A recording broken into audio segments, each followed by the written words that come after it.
श्री महालक्ष्मी नमः। नमो भगवते वासुदेवाय। जय मां सरस्वती। जय श्री कृष्ण। राधे राधे। सनातन धर्म में एक बात बहुत स्पष्ट कही गई है कि जब भी चैत्र नवरात्रि का पावन समय आता है तब ये केवल एक पर्व नहीं रहता, ये तो स्वयं मां दुर्गा की दिव्य उपस्थिति का समय बन जाता है। और विशेष रूप से घर की माताएं, बहनें, बेटियां जो श्रद्धा से व्रत रखती हैं वे वास्तव में घर की गृह लक्ष्मी होती हैं। लेकिन शास्त्रों में एक गहरी और गंभीर चेतावनी भी दी गई है जिसे हर स्त्री को अवश्य जानना चाहिए। कहा गया है कि कुछ विशेष परिस्थितियों में कुछ महिलाएं अगर अज्ञानवश भी इस पवित्र व्रत को रख लेती हैं तो उन्हें लाभ नहीं बल्कि कष्ट झेलना पड़ सकता है। इसलिए हे माताओं और बहनों, इस बात को बहुत ध्यान से सुनिए, क्योंकि जब मां जगदम्बा प्रसन्न होती हैं तो सूना घर भी महलों जैसा बन जाता है, लेकिन जब माता रानी अप्रसन्न हो जाएं तो सुख शांति धीरे धीरे घर से दूर होने लगती है, दरिद्रता दस्तक देने लगती है और मनुष्य कितना भी परिश्रम करे सफलता उससे कोसों दूर रहती है। इस वर्ष चैत्र नवरात्रि अत्यंत दुर्लभ और शुभ योग में आ रही है। यह केवल व्रत रखने का दिन नहीं है बल्कि अपने आचरण, अपने विचार और अपने नियमों को पवित्र करने का समय है। जो स्त्रियां सच्चे मन से माता का स्मरण करती हैं उनके जीवन से अनेक दुख और पापों का नाश हो जाता है और माता रानी उनके घर में सुख, समृद्धि और संतोष का दीप जला देती है। लेकिन शास्त्रों में यह भी कहा गया है कि कुछ विशेष परिस्थितियों में कुछ स्त्रियों को सावधानी बरतनी चाहिए, क्योंकि हर व्रत हर स्थिति में करना उचित नहीं माना गया है। इसलिए आज यह जानना बहुत आवश्यक है कि शास्त्रों के अनुसार वे कौन सी 7 प्रकार की महिलाएं हैं जिन्हें भूलकर भी चैत्र नवरात्रि का व्रत नहीं रखना चाहिए, क्योंकि अगर अज्ञानवश भी इन नियमों की अवहेलना हो जाए तो व्यक्ति को उसका फल लंबे समय तक भुगतना पड़ सकता है। इसलिए माताओं बहनों, इस बात को श्रद्धा और समझ के साथ सुनिए ताकि आपकी भक्ति भी बनी रहे और मां भवानी की कृपा भी आपके जीवन और आपके पूरे परिवार पर सदा बनी रहे। सबसे पहली श्रेणी में वे महिलाएं आती हैं जिनका आचरण पवित्र नहीं है, क्योंकि धार्मिक मान्यता है कि व्रत पवित्र आचरण और निर्मल मन से ही फल देता है। यदि कोई महिला छल, कपट, अनैतिक संबंध या चरित्रहीन आचरण करती है और केवल दिखावे के लिए व्रत करती है तो ऐसी महिलाएं गलती से भी यह व्रत ना करें, क्योंकि यह घोर पाप का कारण बन जाता है। दूसरी वे महिलाएं हैं जो निरंतर अपने पति से झगड़ा करती हैं और कटुवाणी का प्रयोग करती हैं। धर्मशास्त्र में गृहस्थ जीवन को सबसे बड़ा तप बताया गया है और जो महिला पति का अपमान करके माता से सुख समृद्धि की याचना करती है उसका व्रत पूरी तरह फलहीन हो जाता है। इसीलिए ऐसी महिलाएं भी गलती से भी यह व्रत ना करें। तीसरी श्रेणी में वे विधवा महिलाएं आती हैं जो धर्म विरुद्ध आचरण करती हैं, झूठ बोलती हैं या पवित्र संगति में रहती हैं। नवरात्रि का व्रत ब्रह्मचर्य और पवित्रता मांगता है, इसलिए पाप कर्म करने वाली महिलाएं गलती से भी यह व्रत ना रखें। चौथी वे महिलाएं हैं जो गंदे विचार और अपवित्र मन रखती हैं। जो महिलाएं हमेशा दूसरों के प्रति ईर्ष्या, द्वेष और बुरे विचार रखती हैं उनका मन अपवित्र माना जाता है और ऐसी महिलाएं गलती से भी यह व्रत ना करें। पांचवी श्रेणी में चुगलखोर और परनिंदा करने वाली महिलाएं आती हैं। जो महिलाएं दिन भर उपवास रखकर वाणी से किसी को आहत करती हैं या समाज में कलह कराती हैं वे गलती से भी यह व्रत ना रखें, क्योंकि उनका व्रत पाखंड कहलाता है। छठी वे महिलाएं हैं जो दूसरों की उन्नति देखकर जलती हैं और ईर्ष्या रखती हैं। ऐसी महिलाएं गलती से भी यह व्रत ना करें, क्योंकि ईर्ष्या, द्वेष और क्रोध व्रत का नाश कर देते हैं। और सातवीं वे महिलाएं हैं जो केवल समाज या रिश्तेदारों को दिखाने के लिए व्रत रखती हैं, जिनका उद्देश्य भक्ति नहीं बल्कि अपनी छवि बनाना होता है, वे भी गलती से भी यह व्रत ना रखें। इसके अतिरिक्त क्रोधी और कटु वाणी बोलने वाली महिलाओं को भी गलती से यह व्रत नहीं रखना चाहिए, क्योंकि माता रानी करुणा और शांति की देवी है। अब एक बहुत ही गंभीर और सूक्ष्म विषय पर ध्यान देना जरूरी है, क्योंकि चैत्र नवरात्रि 2026 के दिन केवल व्रत रखना ही पर्याप्त नहीं होता, बल्कि इस दौरान कुछ विशेष गलतियां करने से बचना चाहिए। चैत्र नवरात्रि के पावन दिनों में भूलकर भी बाल नहीं कटवाने चाहिए, ना ही दाढ़ी मूंछ बनवानी चाहिए और ना ही नाखून काटने चाहिए। शास्त्रों में कहा गया है कि ऐसा करने से व्रत का फल नष्ट हो जाता है और जीवन में दरिद्रता आती है। इसके साथ ही इन 9 दिनों में काले रंग के कपड़े पहनकर माता की पूजा करना सबसे बड़ी गलती मानी जाती है।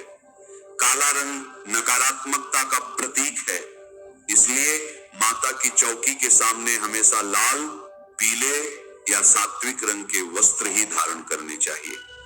कलश स्थापना या अखंड ज्योत जलाने के बाद घर को सोना छोड़ना या ताला लगाकर बाहर जाना घोर पाप माना जाता है। दिन के समय सोना भी वर्जित है। इसके अलावा शास्त्रों में यह भी स्पष्ट रूप से बताया गया है कि पूजा करते समय चमड़े से बनी किसी भी वस्तु जैसे बेल्ट, पर्स या जूते, चप्पल का उपयोग भूलकर भी नहीं करना चाहिए। चमड़े को अशुद्ध माना गया है और इसे पहनकर माता की आराधना करने से पूजा तुरंत खंडित हो जाती है। व्रत के दौरान शारीरिक और मानसिक दोनों रूपों से पूर्ण ब्रह्मचर्य का पालन करना अनिवार्य है।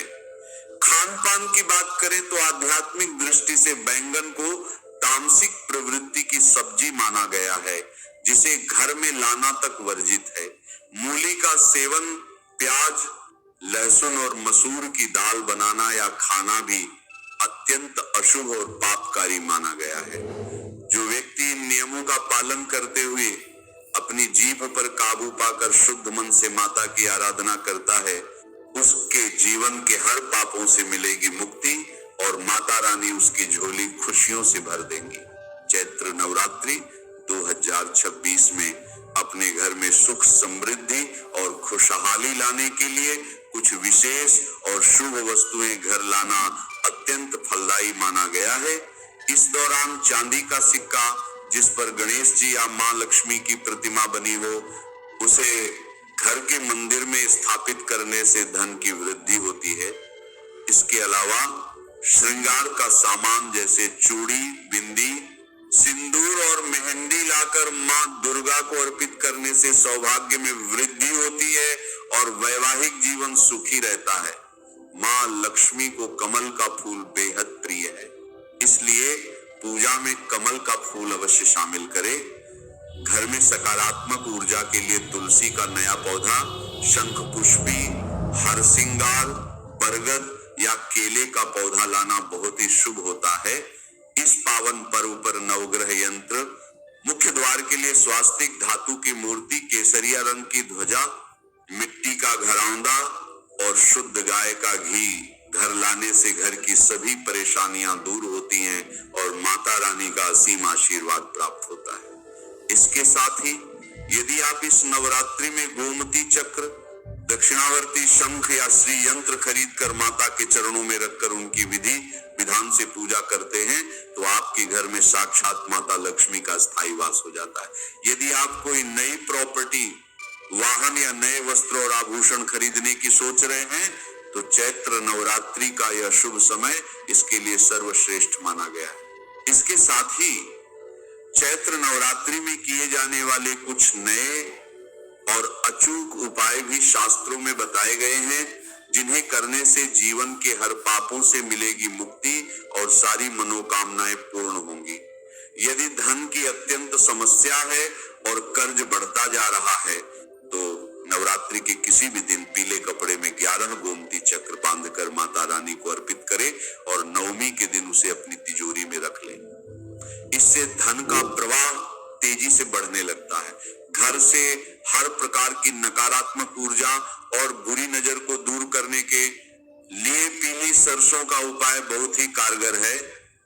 नवरात्रि की शाम को माता के सामने घी का दीपक जलाएं और उसमें थोड़ी सी पीली सरसों डाल दें। इसके बाद पूरे घर में इस दीपक का प्रकाश दिखाएं। शीघ्र रोजगार प्राप्ति के लिए 27 पान के पत्तों की माला लाल धागे में बनाकर देवी को अर्पित करें और मन्नत पूरी होने पर उसे जल में प्रवाहित कर दे। खराब ग्रह दशाओं से छुटकारा पाने के लिए एक पानी वाले नारियल को अपनी गोद में रखकर देवी के समक्ष विशेष मंत्रों का जाप करें। अपनी उम्र के बराबर लौंग को काले धागे में बांधकर देवी को अर्पित करने से विशेष मनोकामनाएं पूरी होती हैं और चांदी की लौंग अर्पित करने से तंत्र मंत्र की बाधाएं कट जाती हैं। शीघ्र विवाह के लिए एक संपूर्ण सुपारी के चारों तरफ सिंदूर लगाकर उसे पीले कपड़े में देवी को अर्पित करें। इसके अतिरिक्त माता को प्रसन्न करने के लिए एक लाल चुनरी में बताशे, लौंग, इलायची और सिक्के रखकर माता के चरणों में अर्पित करें। इससे सुहाग की उम्र लंबी होती है और परिवार में खुशहाली आती है। नवरात्रि के इन पावन दिनों में भोजन का भी बहुत महत्व है, क्योंकि सात्विक आहार ही शुद्ध विचार उत्पन्न करता है। इन पावन दिनों में सात्विक और शुद्ध भोजन जैसे लौकी, कच्चे केले, सीताफल, कद्दू की सब्जी, कुट्टू का आटा, सिंघाड़े का आटा, साबूदाना, दूध, दही, घी और मखाने का सेवन सर्वोत्तम है। फलों में केला, सेब, संतरा, नाशपाती, अंगूर और किशमिश अवश्य खाएं, क्योंकि अंगूर में साक्षात माता लक्ष्मी का आशीर्वाद विद्यमान होता है और जो इसे खाता है उसके जीवन में कभी धन की कमी नहीं होती। माता रानी को गन्ने का भोग लगाएं और यदि गन्ना न मिले तो गुड़ और चने की दाल अर्पित करें। 5 रंग की मिठाइयां और मखाने की खीर बनाकर माता को भोग लगाने से और कन्याओं को खिलाने से घर में धन धान्य के भंडार भरे रहते हैं। कन्या पूजन के समय इस बात का विशेष ध्यान रखें कि कन्याओं की उम्र 2 वर्ष से लेकर 10 वर्ष के बीच ही होनी चाहिए। कन्याओं को घर बुलाकर सबसे पहले उनके चरण स्वच्छ जल से धोने चाहिए और फिर उन्हें सम्मान के साथ आसन पर बिठाकर भोजन कराना चाहिए। भोजन के बाद अपनी सामर्थ्य के अनुसार उन्हें दक्षिणा और लाल वस्त्र या श्रृंगार का सामान उपहार में अवश्य दें।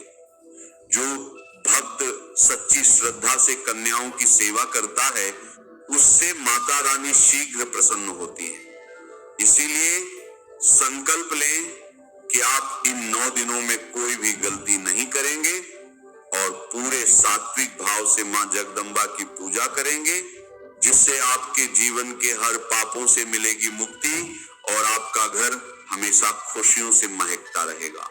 कलश स्थापना से लेकर दशमी तिथि और कलश विसर्जन तक की पूरी जानकारी और कलश स्थापना की सटीक पूजा विधि क्या है, व्रत के दौरान किन नियमों का पालन आपको करना है और माता दुर्गा को प्रसन्न कैसे करना है, नवरात्रि के दिनों में किन चीजों को खाना है और कौन सी चीजें भूलकर भी आपको इन 9 दिनों में नहीं खानी है। साथ ही हम जानेंगे कि इन 9 दिनों में आपको किन कार्यों को जरूर करना चाहिए और कौन से ऐसे कार्य हैं जो आपको भूलकर भी नहीं करने चाहिए।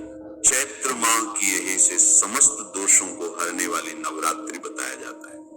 शास्त्रीय मान्यता है कि जो भी व्यक्ति इन 9 दिनों में ब्रह्म मुहूर्त में उठकर माता की आराधना कर लेता है, उसे स्पर्श करने मात्र से वायु भी पवित्र हो जाती है एवं व्रत के प्रभाव से ऐसे लोग 84 लाख योनियों में भटकने की जगह सीधे परम धाम को जाते हैं। इस व्रत की विशेषता बताते हुए कहा गया है कि यदि कोई व्यक्ति सच्चे मन से माता शैलपुत्री से लेकर माता सिद्धिदात्री तक की पूजा कर लेता है तो उसे माता भवानी का अद्भुत आशीर्वाद प्राप्त होगा। हमारे शास्त्रों में चैत्र नवरात्रि का महत्व बहुत अधिक बताया गया है। मार्कंडेय पुराण के अनुसार यह पर्व स्वयं आदि शक्ति माता दुर्गा को समर्पित माना जाता है। माता की महिमा का बखान करते हुए शास्त्रों में एक अत्यंत सिद्ध श्लोक बताया गया है।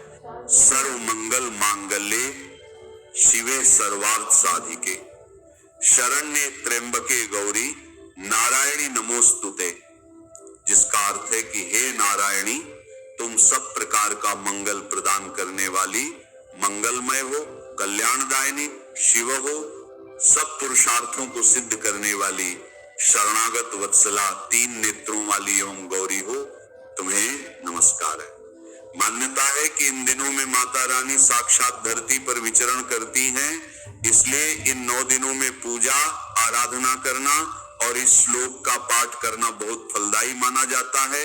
इसके अलावा नवरात्रि पर कन्या पूजन और दान करना भी शुभ माना जाता है, जिससे पापों से मुक्ति मिलती है और पुण्य फलों की प्राप्ति होती है। वैसे तो साल में 4 नवरात्रि आती हैं, 2 प्रत्यक्ष यानी चैत्र और शारदीय और 2 गुप्त नवरात्रि, लेकिन इन सभी में चैत्र नवरात्रि का अपना एक विशेष और बहुत ही बड़ा महत्व है। ब्रह्म पुराण के अनुसार चैत्र शुक्ल प्रतिपदा के दिन ही ब्रह्मा जी ने इस सृष्टि की रचना शुरू की थी और इसी दिन से हिंदू नव वर्ष का प्रारंभ भी होता है। चैत्र नवरात्रि सिर्फ माता की आराधना का ही नहीं बल्कि भगवान श्री राम के जन्मोत्सव का भी पावन पर्व है, जो महानवमी के दिन मनाया जाता है। शास्त्रों में चैत्र नवरात्रि की एक बहुत ही अद्भुत कथा का वर्णन मिलता है। प्राचीन काल में सुदर्शन नाम के एक राजकुमार थे, जिन्हें उनके शत्रुओं ने राजपाट छीनकर जंगल में खदेड़ दिया था। वन में भटकते हुए सुदर्शन ने माता भगवती की कठोर तपस्या की और चैत्र नवरात्रि के 9 दिनों तक निराहार रहकर उनका ध्यान किया। राजकुमार की सच्ची भक्ति से प्रसन्न होकर साक्षात जगत जननी मां दुर्गा प्रकट हुई और उन्हें अजय होने का वरदान दिया। माता के आशीर्वाद से सुदर्शन ने न सिर्फ अपने शत्रुओं पर विजय प्राप्त की बल्कि अपना खोया हुआ राज्य और वैभव भी वापस पा लिया। इसीलिए कहा जाता है कि जो भी भक्त चैत्र नवरात्रि में सच्चे मन से माता की पूजा करता है, उसके जीवन से हर तरह के संकट दूर हो जाते हैं और उसे सुख समृद्धि की प्राप्ति होती है। अब आइए जानते हैं कि इस साल चैत्र नवरात्रि की सही तिथि क्या है। पंचांग के अनुसार साल 2026 में चैत्र शुक्ल प्रतिपदा तिथि की शुरुआत 19 मार्च को सुबह 6:52 पर आरंभ होगी। वहीं प्रतिपदा तिथि का समापन अगले दिन 20 मार्च 2026 को तड़के 4:52 पर होगा। ध्यान दीजिएगा, क्योंकि 20 मार्च को सूर्योदय से पहले ही प्रतिपदा समाप्त हो रही है, इसलिए उदया तिथि के मान के अनुसार चैत्र नवरात्रि का पावन पर्व और घट स्थापना 19 मार्च 2026 दिन गुरुवार को ही मनाई जाएगी। व्रत और मुख्य कलश स्थापना भी 19 मार्च गुरुवार को ही की जाएगी। चैत्र नवरात्रि के इन पावन दिनों की तिथियों की बात करें तो 19 मार्च को कलश स्थापना के साथ माता शैलपुत्री की पूजा की जाएगी। इसके बाद 20 मार्च को द्वितीया तिथि पर माता ब्रह्मचारिणी की पूजा होगी। 21 मार्च को तृतीया के दिन माता चंद्रघंटा की आराधना की जाएगी और 22 मार्च चतुर्थी तिथि को माता कूष्मांडा पूजी जाएंगी। 23 मार्च पंचमी को माता स्कंद माता और 24 मार्च षष्ठी को माता कात्यायनी की उपासना होगी। 25 मार्च सप्तमी के दिन माता कालरात्रि की पूजा का विधान है। 26 मार्च को महाअष्टमी के दिन माता महागौरी की पूजा और कन्या पूजन किया जाएगा। 27 मार्च महानवमी के दिन माता सिद्धिदात्री की पूजा और भगवान श्री राम का जन्मोत्सव यानी रामनवमी मनाई जाएगी।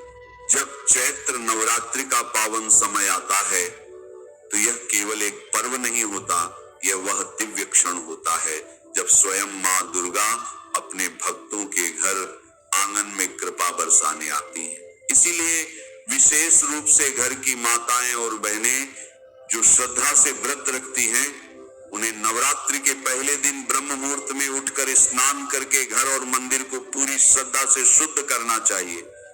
जब मन, तन और घर तीनों पवित्र हो जाते हैं, तभी माता की कृपा सच्चे रूप में प्राप्त होती है। इसके बाद गंगा जल से पूजा स्थान को शुद्ध करके एक चौकी पर लाल वस्त्र बिछाकर मां जगदम्बा की प्रतिमा स्थापित की जाती है। मिट्टी के पात्र में जौ बोए जाते हैं और उसके मध्य कलश स्थापित किया जाता है। उस कलश में जल, सुपारी, अक्षत और पवित्र वस्तुएं रखकर आम या अशोक के पत्तों से सजाया जाता है और ऊपर नारियल स्थापित किया जाता है। जब भक्त पूरे श्रद्धा भाव से भगवान गणेश, नवग्रह और मां भवानी का ध्यान करते हैं, तब यह साधारण कलश नहीं रहता, वह स्वयं देवी शक्ति का प्रतीक बन जाता है। उसी समय अखंड घी का दीपक प्रज्वलित करके हाथ में जल और पुष्प लेकर 9 दिनों के व्रत का संकल्प किया जाता है और माता को लाल पुष्प, चुनरी और मिष्ठान अर्पित किए जाते हैं। शास्त्रों में कहा गया है कि इन दिनों यदि भक्त श्रद्धा से ऊ ऐं ह्रीं क्लीं चामुंडाय विच्चे इस दिव्य नवारण मंत्र का जप करे और दुर्गा सप्तशती का पाठ करे तो माता की कृपा बहुत शीघ्र प्राप्त होती है और जीवन के अनेक संकट दूर होने लगते हैं। नवरात्रि के इन 9 दिनों में केवल पूजा ही नहीं बल्कि आचरण की पवित्रता भी अत्यंत आवश्यक मानी गई। घर को साफ सुथरा और सुव्यवस्थित रखना चाहिए क्योंकि जहां गंदगी और अव्यवस्था होती है वहां देवी की कृपा टिकती नहीं। बुजुर्गों का सम्मान करना, कन्याओं का आदर करना, संतों की सेवा करना और गाय की सेवा करना इन दिनों विशेष पुण्य देने वाला माना गया है। मनुष्य को अपने मन, वचन और कर्म तीनों से शुद्ध रहने का प्रयास करना चाहिए क्योंकि यदि कोई व्यक्ति बाहर से पूजा करता रहे लेकिन भीतर छल, कपट और अहंकार भरा हो तो उसकी पूजा मां दुर्गा स्वीकार नहीं करती। इसीलिए इन पवित्र दिनों में झूठ, चुगली, अपमान और क्रोध से दूर रहना चाहिए तथा गरीबों को अन्न, वस्त्र और फल का दान अवश्य करना चाहिए क्योंकि दान और सेवा से ही भक्तिपूर्ण मानी जाती है। भोजन के विषय में भी नवरात्रि के नियम बहुत स्पष्ट बताए गए हैं। इन दिनों भूलकर भी मांसाहार और मदिरापान नहीं करना चाहिए क्योंकि ऐसा करना देवी की साधना के विरुद्ध माना गया। घर में यदि कोई सदस्य व्रत नहीं भी रखता हो तब भी उसे तामसिक भोजन से दूर रहना चाहिए। शास्त्रों में कहा गया है कि नवरात्रि में प्याज, लहसुन, मसूर, बैंगन जैसे तामसिक पदार्थों का सेवन भी नहीं करना चाहिए बल्कि केवल सात्विक भोजन करना चाहिए। व्रत रखने वाले भक्त कुट्टू, सिंघाड़े का आटा, साबूदाना, सेंधा नमक, फल और दूध से बनी चीजों का सेवन करके अपनी साधना को शुद्ध बनाए रखते हैं। साथ ही जो लोग पान, गुटखा या सिगरेट जैसी नशीली चीजों का सेवन करते हैं उन्हें भी इन 9 दिनों में इन आदतों से दूर रहना चाहिए क्योंकि यह समय आत्मशुद्धि और संयम का समय होता है। और यदि कोई व्यक्ति सच में चाहता है कि मां भवानी की असीम कृपा उसके जीवन में बनी रहे तो नवरात्रि में कन्या पूजन का विशेष महत्व बताया गया है। अष्टमी या नवमी के दिन 9 कन्याओं और एक बालक को, जिसे बटुक भैरव का स्वरूप माना जाता है, बड़े प्रेम और सम्मान से घर बुलाकर उनके चरण धोकर उन्हें आसन पर बैठाकर तिलक किया जाता है और सात्विक भोग जैसे हलवा, चने और पूरी का प्रसाद अर्पित किया जाता है। जब वे कन्याएं प्रसन्न होकर भोजन करती हैं और आशीर्वाद देती हैं तब ऐसा माना जाता है कि स्वयं मां जगदम्बा भक्त के घर में सुख, शांति और समृद्धि का आशीर्वाद दे रही है। इसके बाद जब 9 दिनों की साधना पूर्ण हो जाती है तब दशमी के दिन श्रद्धा के साथ माता की अंतिम पूजा करके कलश विसर्जन किया जाता है। उस समय भक्त हाथों को जोड़कर माता से प्रार्थना करता है कि यदि इन 9 दिनों की पूजा में कोई भूल चूक हो गई हो तो उसे क्षमा कर दे। फिर कलश का पवित्र जल पूरे घर में छिड़का जाता है जिससे नकारात्मकता दूर होती है और घर में सकारात्मक ऊर्जा का वास होता है। कुछ जौ माता के चरणों में अर्पित किए जाते हैं, कुछ तिजोरी में समृद्धि के लिए रखे जाते हैं और शेष को पवित्र जल में विसर्जित कर दिया जाता है। ऐसा माना जाता है कि जब भक्त सच्चे मन से नियम, संयम और श्रद्धा के साथ नवरात्रि की साधना करता है तब उसके जीवन के अनेक दोष समाप्त होने लगते हैं और मां दुर्गा की कृपा से उसका घर सुख, शांति और समृद्धि से भर जाता है। नमः शिवाय। श्री महालक्ष्मी नमः। नमो भगवते वासुदेवाय। जय मां सरस्वती। जय श्री कृष्ण। राधे राधे।